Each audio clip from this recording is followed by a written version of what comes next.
It was late summer on the frontier, the season when the air felt heavy enough to bend wood. For 7 straight days, storms had marched across the swamp, turning every low-built cabin into a slow-moving disaster. Logs swelled like sponges, shingles softened and curled. Floors sagged until crockery slid on their own across planks gone slick with humidity. The waterline rose inch by inch, creeping towards sills that were never meant to touch standing water. Temperatures hovered near 90 degrees by day, dropping only to the low 70s at night. But the real enemy was the humidity, stubborn, clinging, relentless. Neighbors fought it with tar, with hurried trenching, with curses shouted into the storm. Nothing worked. By the sixth night, 3 cabins were already leaning, the sound of creaking timber echoing through the trees like warnings. But one home stood straight. Not because it was newer, not because it used better tools. It was simply built differently, raised on posts, ventilated underneath, crafted with timber chosen for the waterlogged world around it.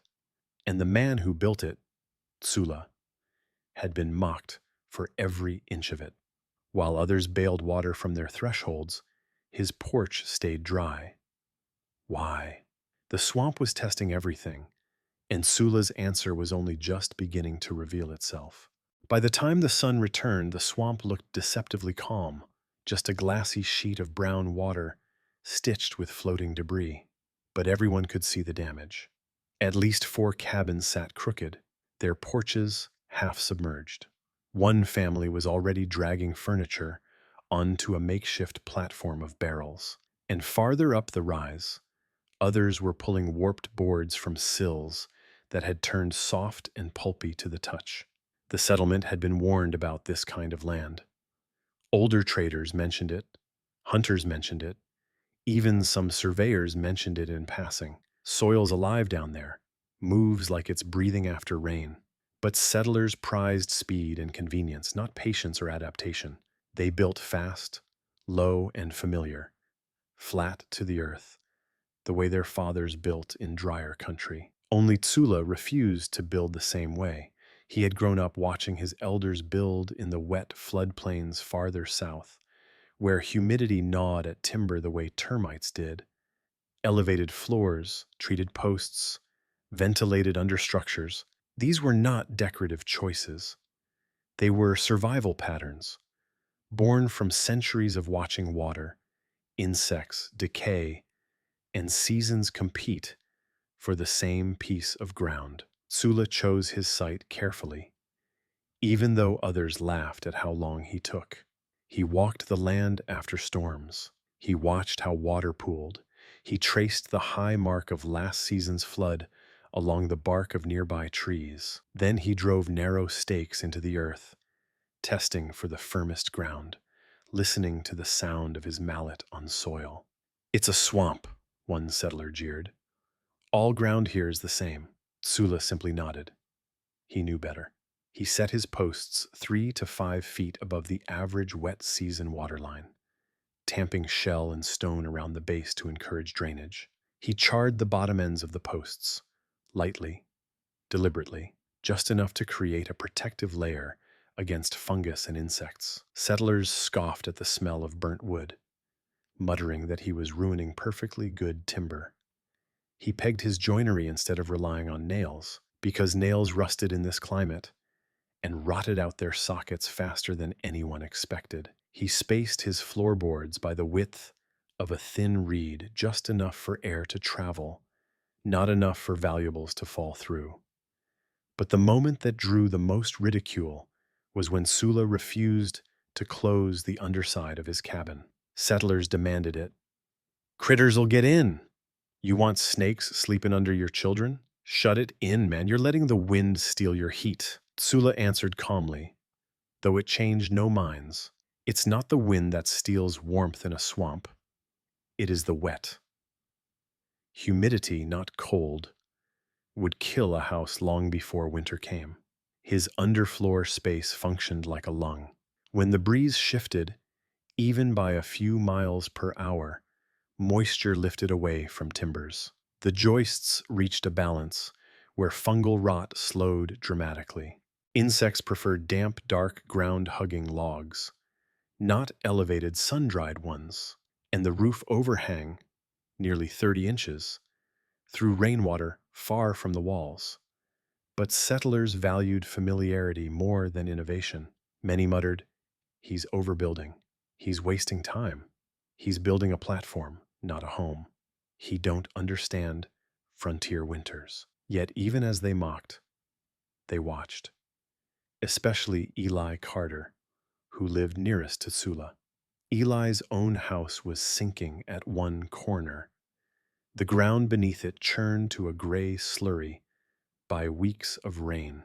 One evening, as they stood by the creek, Eli asked Tsula, "Why the posts? Why so high? Ain't you afraid the whole thing'll sway in a storm?" Tsula answered quietly, watching dragonflies skim the ponded water. "The water will rise, Eli, it always does. The ground changes. The air must move. A house should not fight the swamp. It should stand above it." Eli frowned, unconvinced, but thoughtful. The trouble was only beginning. The next storm would push the settlement past a breaking point. They said Tsula wasted wood, but the rain was not finished proving him right. If you crawled beneath Tsula's cabin, and some children did, out of stubborn curiosity, you'd feel it immediately. The air was cooler. Not cold, but dry enough to notice. Dry enough to matter. Humidity clung to everything in the swamp. But under Tsula's home, even a faint breeze of 2 or 3 miles per hour carried moisture away faster than it could accumulate. Settlers didn't think of moisture as a living force. Tsula did. He had watched his elders press their palms to wood and decide, by touch alone, how long it would last. He selected cypress and cedar for posts, both known to resist rot. He charred the buried ends until they darkened like smoked hide. Charring wasn't about fire. It was about slowing the things that fed on wood. A thin carbon layer discouraged fungus. It also told insects, this is not an easy meal. He raised the floor 18 to 24 inches above the tops of his posts and spaced the planks just wide enough to let the floor breathe. That single detail meant everything. Without it, condensation would settle, creating perfect conditions for rot. With it, Tsula's joists stayed dry even on the wettest nights. The settlers had built according to memory, flat to earth, sills resting on stones or low blocks. That might have worked in the dry uplands they once knew. But in a swamp, water didn't just sit. It crept, it swelled, it pressed upward through roots and soils, pushing moisture into boards until the wood fibers themselves began to separate. Tsula's entire design fought that battle before it began. Step by step, the brilliance revealed itself. Site study. Tsula walked the land after each storm, studying patterns of pooling and runoff. Settlers picked plots based on convenience. Tsula picked based on survival. Elevation. By lifting the cabin 3 to 5 feet above the wet season mark, he allowed floodwaters to pass beneath instead of through the structure. Wood selection. Pine was for quick settlers. Cedar and cypress were for people who expected to stay a long time. Jointing, pegged joinery, flexed with humidity. Iron nails cracked or loosened as they expanded and rusted. Roof overhang. Long eaves directed rain away from the walls, keeping the siding dry enough to age rather than decay. Insect deterrence. A thin smoke-curing session, repeated seasonally, laid down aromatic compounds insects hated. All of it worked together, none of it accidental. But settlers saw separate pieces, not a system. They copied small parts, misunderstood others, and skipped the slow steps that mattered most. Eli Carter watched Tsula with increasing unease as the storms thickened. He envied Tsula's dry floorboards. He envied the steady way Tsula inspected his posts. But envy wasn't enough to change old habits. Then came the warning sign. the kind old farmers recognized instantly. A low-built cabin built in a hurry by two brothers shifted 3 full inches overnight. The door no longer aligned with the frame. The floorboards groaned like something alive beneath them. Tsula said nothing aloud, but his eyes told the truth. The swamp had only begun its work. Everyone knew a test was coming. Nobody knew how severe it would be. The storm began at dusk, thick, warm, and heavy enough to dissolve the horizon into a wall of water. The swamp did not flood in a single surge. It filled like a slow lung inhaling.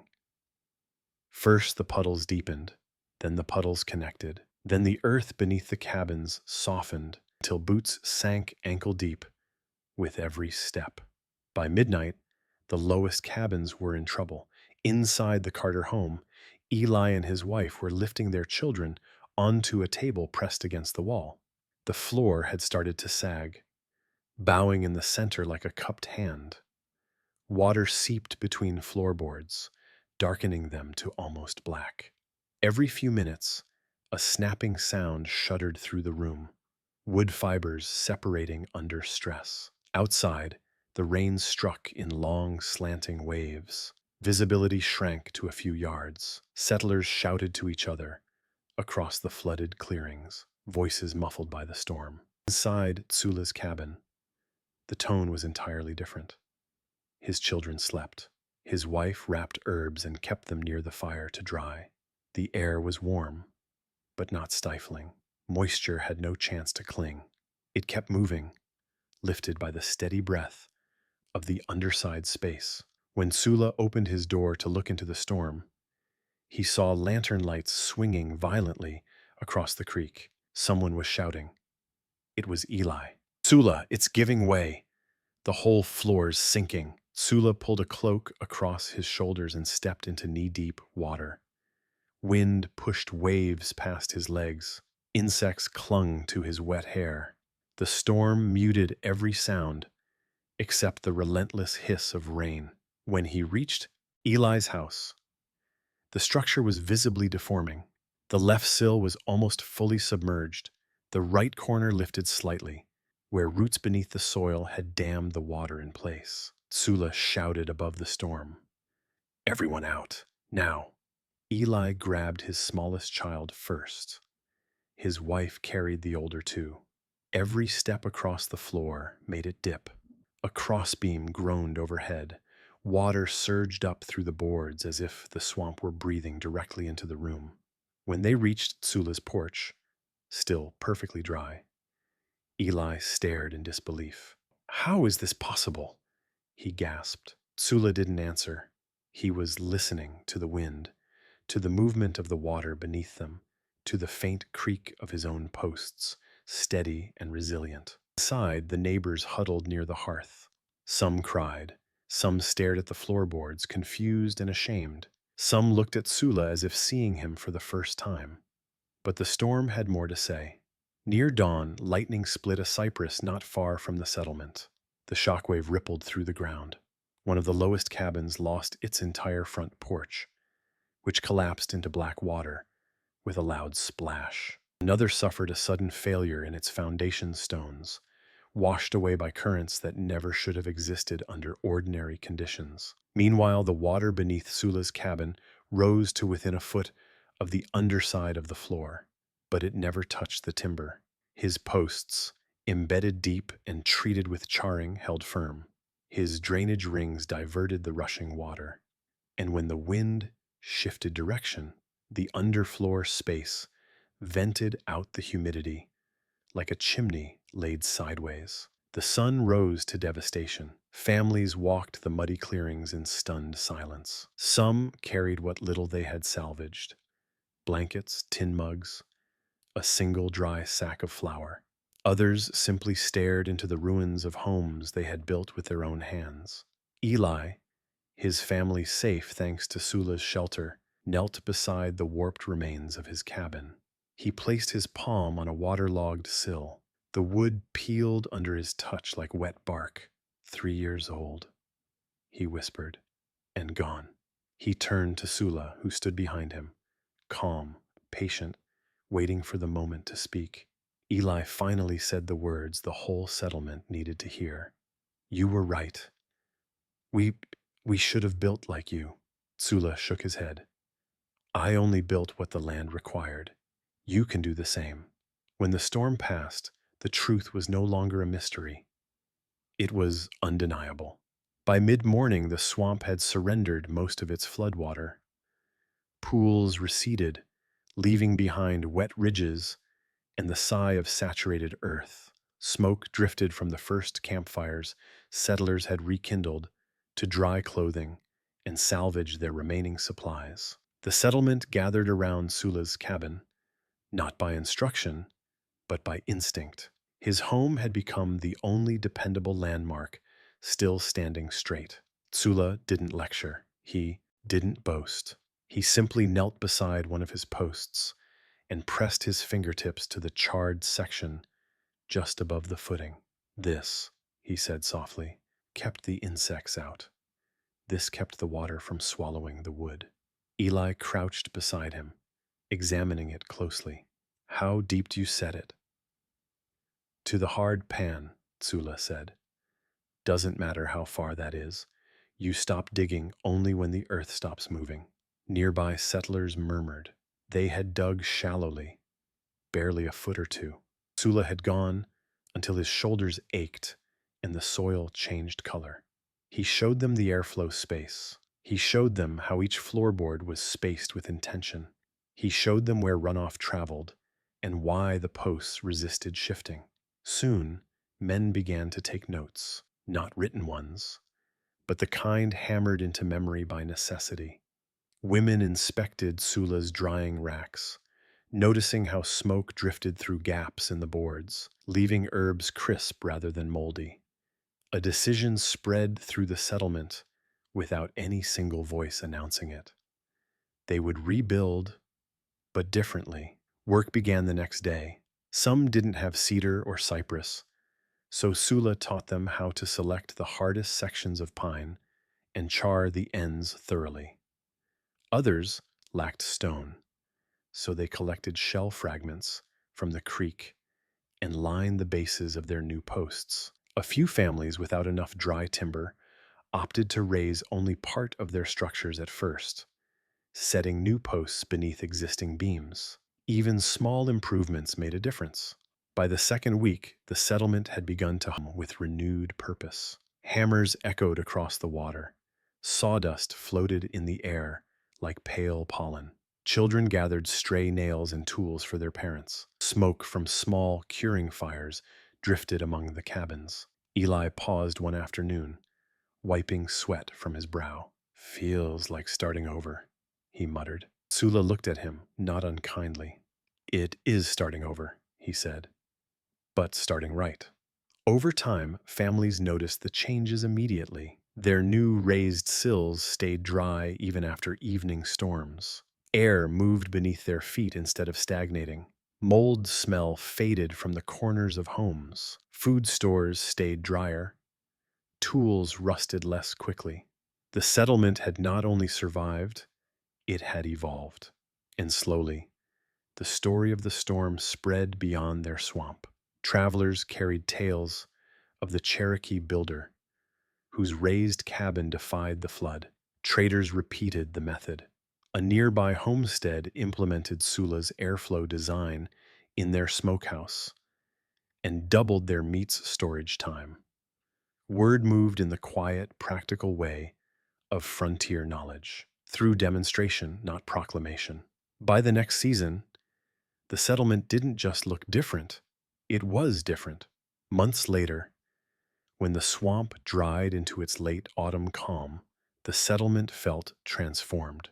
Raised porches cast long shadows. Posts stood in neat rows beneath homes that finally breathed with the landscape instead of sinking into it. The smell of rot had faded into the clean scent of sun-warmed wood. Elders from neighboring communities visited to see what Tsula had done. They recognized pieces of their own traditions in his work, adapted, refined, and shared with humility. And settlers, once skeptical, now spoke his name with quiet respect. The legacy of the storm was not destruction but understanding. When the land teaches, survival begins with listening. Families who rebuilt using Tsula's methods found that their homes not only endured storms, but aged more gracefully. Even as seasons shifted, their floors stayed dry, their walls firm, their hearths smoke-free. What had once seemed overbuilt now looked simply wise. If stories like this, forgotten frontier wisdom, indigenous engineering, and the quiet brilliance that kept families alive speak to you, consider subscribing and joining this journey. Each episode helps preserve knowledge that shaped real lives in the American frontier. Next time, we'll explore the chimney design that saved a mountain settlement from smoke and suffocation. As the sun fell across the raised cabins of the swamp, Tsula stood on his porch, the wood warm beneath his palm. The land was no longer an enemy, it was a teacher, and the homes built in its rhythm would stand for generations.